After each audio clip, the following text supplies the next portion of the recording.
Hey, what's up, fellas? It's I think it's the 25th. It's Wednesday. Tomorrow's the draft, so it might be the 26th. I asked my wife this morning before she left if she had anything she wanted to say to me before the draft started. Had a very weird morning. I was doing the yard, trimmed all the bushes, cleaned everything up. And while I was here, El Paso Police Department car rolled up. And there was a guy in civilian clothes in the passenger side. Ended up being a detective. And the reason for this video is you have to know your rights. I believe you should tell any law enforcement officer that you come in contact with that I'm invoking my First and Fourth Amendment rights. Got the back semi-pimped out. I sneezed and I think I missed a couple spots in the backyard, but not too bad. Sun's out. Supposed to be like 83 degrees, 78, 83 degrees. Pool semi-pimped out. And so these guy climbs out, and it's a sergeant driving this guy. So evidently a detective and a El Paso police sergeant. So they come up, "Hey, are you Mr. Frank Forsyth?" And I didn't say anything to him. And they said, "Hey, are you Frank Forsyth?" And I was like, who's asking? And then he was kind enough to introduce himself. Even when I asked both of them before they left for a card, neither one of them said they had one on them and couldn't produce one for me. So they started asking me about a young man I used to train who has disappeared. And I don't know if you guys know a lot about what goes on down here, but right across, about 10 minutes from my front door, they're having a war for the border, control of the border between the Cartel de Jalisco Nueva Generación, the CJNG, and the CDS. I pretty much think the Juarez cartel is gone. La Linea is still around. Anyways, and there's all kinds of feeder gangs on both sides of the fucking border. And I hadn't seen him in a long time, meaning a couple months.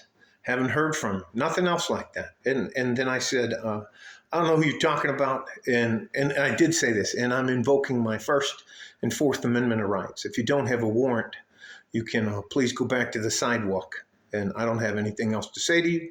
Came inside, shut the door, waited for him to leave. And I also told him, if you need to contact me, contact my attorney, Jim Darnell. I know some of you may not have the ability to keep an attorney, a good attorney, on retainer, but I would suggest, if you can afford it, to do so. It's money well spent, in my opinion. But we don't tell on ourselves. We don't talk to the police. I'm going to say that again. We don't talk to the police. You have to understand how they get promoted.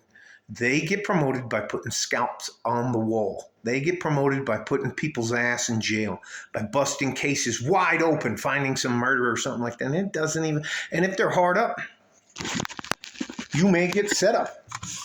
And I can't even tell you how many people I knew when I was inside who claimed they were innocent, and then they could finally, I support the Innocence Project, and they could finally afford to get a DNA test, and poof, lo and behold, they weren't lying the whole time. So anyways, I'll just put it this way.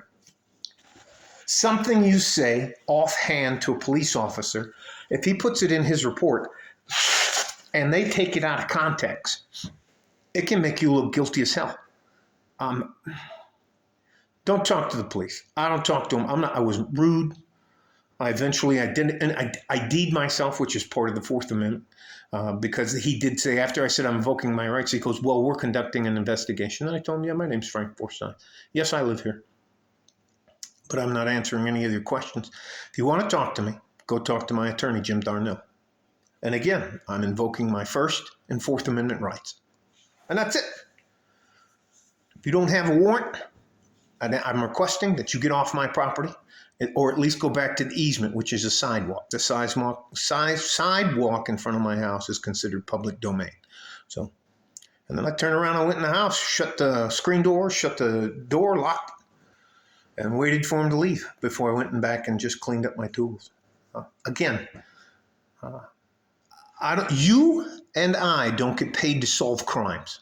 Say that again. You and I don't get paid to solve crimes. So, and you can run your mouth and end up getting yourself hemmed up. Rather than lie or say, I don't remember, or I don't understand, or anything like that, just remain silent. That's the first one of the Miranda rights. You have the right to remain silent. If you don't, anything you say or do can be used against you in a court of law. All right? I don't know who this guy is. Well, I don't know where this student of mine is now, but if you do not believe the border down here between El Paso and Juarez is a very dangerous place, you're sadly mistaken. Stay safe and healthy. Take care of each other if you can, and if you can't, take care of yourself.